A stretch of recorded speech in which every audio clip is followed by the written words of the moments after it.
Since the overthrow of barter as a form of transaction in the history of mankind, transactions have represented the interchange of goods and services for a comparable abstract value, such as money. On a daily basis, a large number of transactions are initiated by a wide range of economic actors in a given economic system. Every transaction, whether they include the procurement of products, monetary resources or services, have two main settlement elements, which are the delivery of the products or services and the release of funds. The industry was also faced with heavy challenges, including the overbearing impact of fraud and corruption, erosion in public confidence, persistent cases of distress and failure, poor asset quality, among others. I think the past is this. This is what we all knew, cash. Whether it was cowries that became pounds, British pounds, ended up as naira, as small denominations 50, as larger denominations 500 and 1,000 naira. That was the root of commerce, of exchange of value. People don't understand what the true cost of cash is. For a bank, cash sitting in your vault is what they call a non-earning asset. It's idle. Then there's loss of value due to pilferage. There's loss of value due to old notes that are damaged that you can't change. There's loss of value because you have to pay insurance to cover that risk, get policemen to move it around, so it's very expensive. And that's the obvious cost to the banks. There's the indirect cost to the government.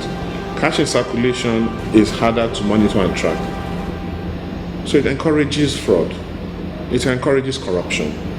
In those days, as you well know, going to the bank required you to have tally number and stuff like that, but nobody talks about that these days. In fact, I was somewhere recently and a friend was telling me about Congo and said, you won't believe that recently their branch there, still, he went in there and he basically got a tally number. But you don't think about that in Nigeria these days, so we've come a long way. You will agree with me that time was it in this country where the rate of armed robbery on luxury buses from the east to Lagos was very high, because as it is always said, thieves will always follow the money. So then traders coming from the east to buy things in Lagos will carry their cash, and so armed robbers will lay them in an effort to dispose them of the cash. But with the advent of cashless, you don't need to carry cash. All you need to do is have your money in your account, and when you get to Lagos, walk to the nearest branch of the bank if you still want to cash the money. Electronic banking can be described as the act of carrying out the business transactions seamlessly using technology. Examples of electronic devices that are used include computer systems, global system for mobile communication GSM phones, automated telemachine ATM, internet facilities, optical character recognition OCR, and smart cards. E-banking is about using the infrastructure of the digital age to create opportunities, both local and global. E-banking enables the dramatic lowering of transaction costs and the creation of new types of banking opportunities that address the barriers of time and distance. Banking opportunities are local, global, and immediate in e-banking. E-payments, e-banking system that is very, very advanced. We had the privilege of building our own infrastructure on brand new technology. So Nigeria talks of online real time for transactions. Most markets don't do that. Still don't do that today. The UK introduced faster payment recently. We know more about faster payments here. Everything is instantaneous here. The volume of production has grown. The kind of channels we use, as at my last count, we have close to 8 channels that are being used for our electronic banking. ATMs, point of sale, the internet, mobile kiosk, USSD, mobile apps, okay, and very soon SIM toolkit again. So if you look at the breadth of what is happening, there's been a lot of innovation, and we're better for it. Over the years, we've moved to this. to cards. And this is, I think, about 8 years now in Nigeria that we had cards, again, mainly for cash. The cards were a pseudo means of taking money from your bank account and taking that money as cash and going on to use it and spend it. But we've evolved from then to using cards as a means for payment itself, not just as an intermediary for collecting cash, not just from an ATM to withdraw money, but to actually conclude commercial transactions. And that's where we are today. Our cards are what we call EMV compliant. That means that all our cards have that standard. Okay? And that's why you have all our cards are all chip-based cards. But abroad, even in America, you have cards that are not chip-based cards, that see magnetic stripe and all of that. Then Nigeria, as we speak today, is 100%, chip-based cards, and that shows a lot of security features. A situation in which from the convenience of your home, your office, on the road, you can transact business. That improves the velocity of money within the economy, which is something very good for the growth of our nation, especially at a time such as this. What does it do? It creates transparency, it creates ease of use, convenience, and also more secure. So indeed, we have journeyed well in the e-payment arena in Nigeria.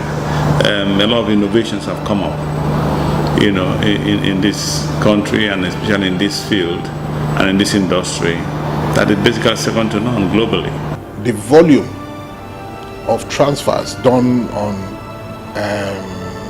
instant payment platforms, be it NIP of NIBS or Quick Teller of InterSwitch, you will see over time that these has grown, and these are transactions that were hitherto done via cash.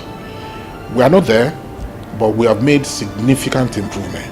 We have made a lot of progress, not only in the value but also the volume of electronic payments.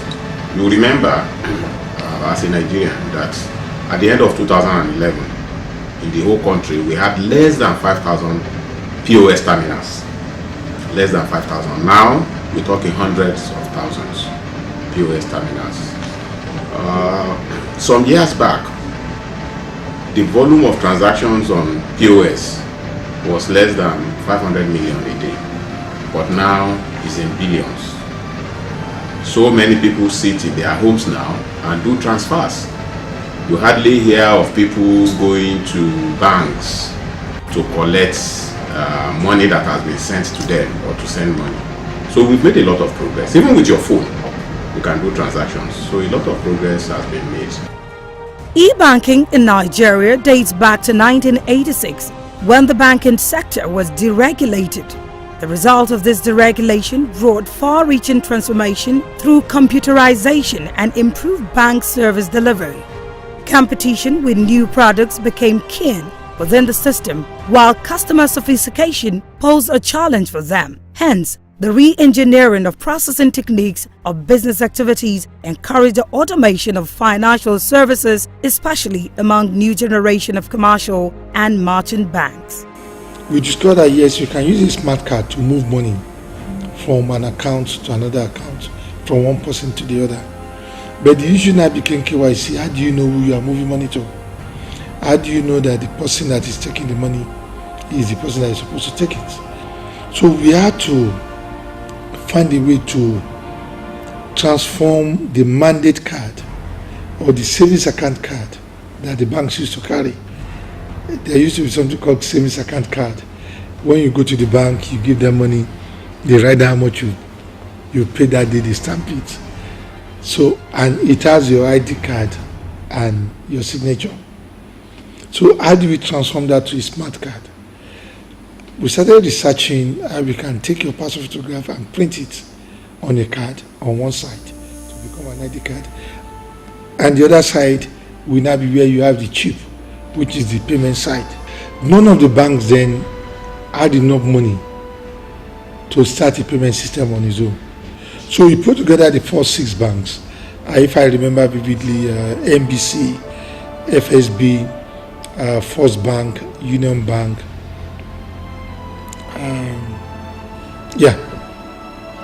and I think UBA.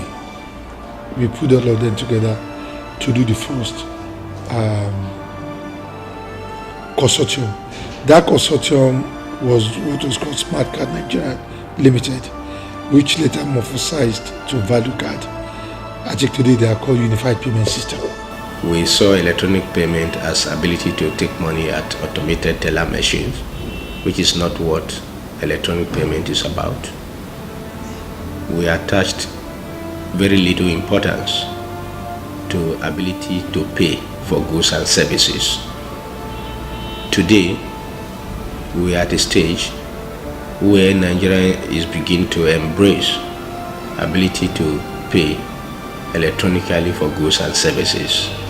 No longer ability to withdraw cash and then use the cash as a means of payment. And that is really where we should be. We have just started, I would say, notwithstanding the years that we have spent. In effect, the emergence of a crop of new generation bank following the liberalization of bank license motivated the introduction of technology in the Nigerian banking system. Some of them consider the armchair brick and mortar approach to banking of the old generation banks as having no regard for the customers and therefore an identified weakness they can exploit on. These new banks discovered that the evolving technology at the global level could be applied to greater advantage in the Nigerian financial landscape. That indeed paid off for some of them, as customers who ordinarily would have found it almost impossible to leave the banks they were already familiar with for a new one that was yet to find its feet, quickly noticed the difference in the available products and service. If you look at banking in Nigeria and the cost of banking service to Nigerians, it has a fundamental relationship with what we do in electronic payments or the electronic payment space. Because through adoption of electronic payments, we are able to reduce cost to banks as organizations. Once their cost goes down, then they are able to provide affordable services to the Nigerian public, to their customers, including the cost of lending. Because lending rate is not just informed by the cost of funds, it is also informed by the cost of operations of banks. And through adoption of electronic payments, we are able to reduce cost for banks. And when costs are reduced for banks, then that cost savings will be passed to customers of banks in different ways, including lending rate.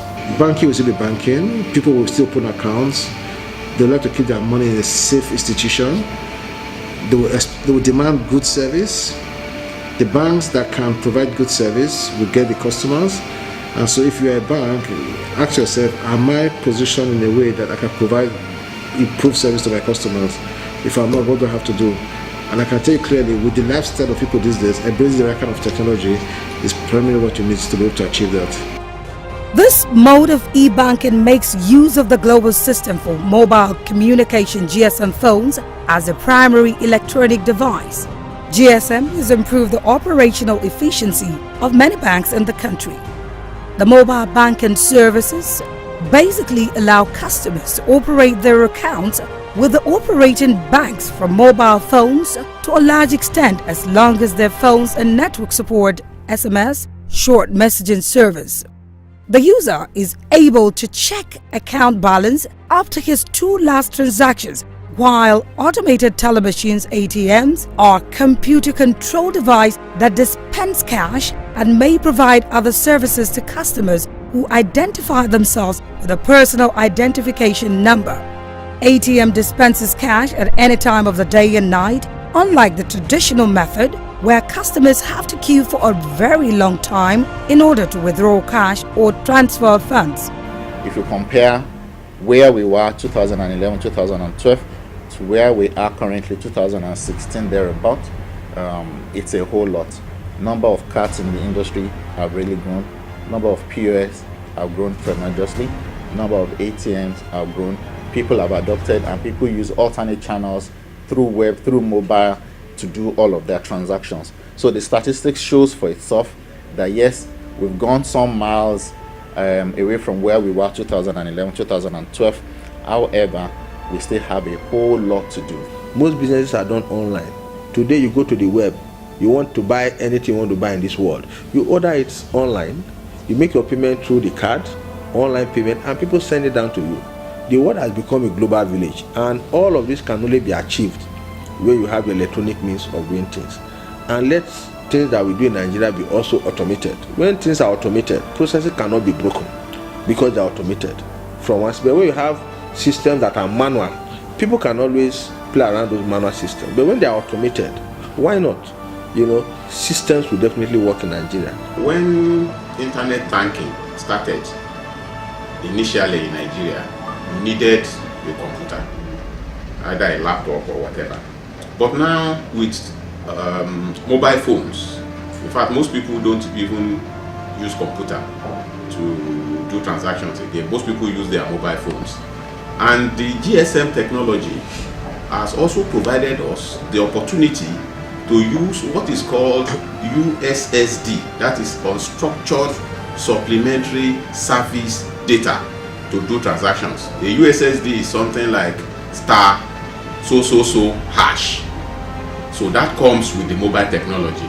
And because of that, you can use it to open an account, you can use it to transfer money, you can use it to recharge your phone, and a lot of other things. It has also assisted us in our financial inclusion drive, because hardly will you see a Nigerian, an adult, that does not carry a phone. So all those who have phones can actually convert their phones to their banks. So the advent of GSM technology has assisted us in banking, especially on electronic banking.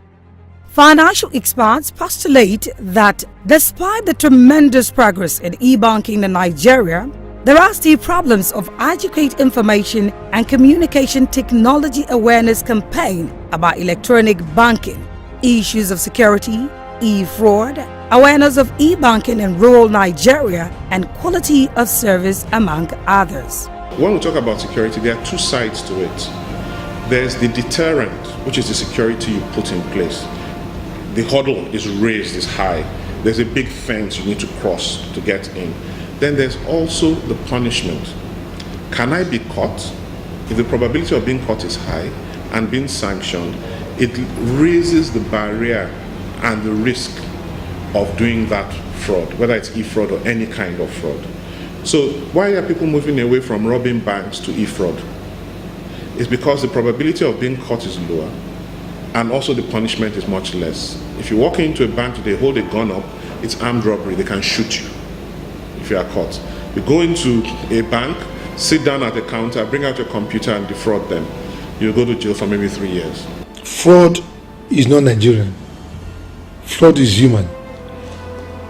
I have a strong feeling based on statistics I got from Visa, MasterCard, variously. Nigeria does not appear in the first 1 to 10 in terms of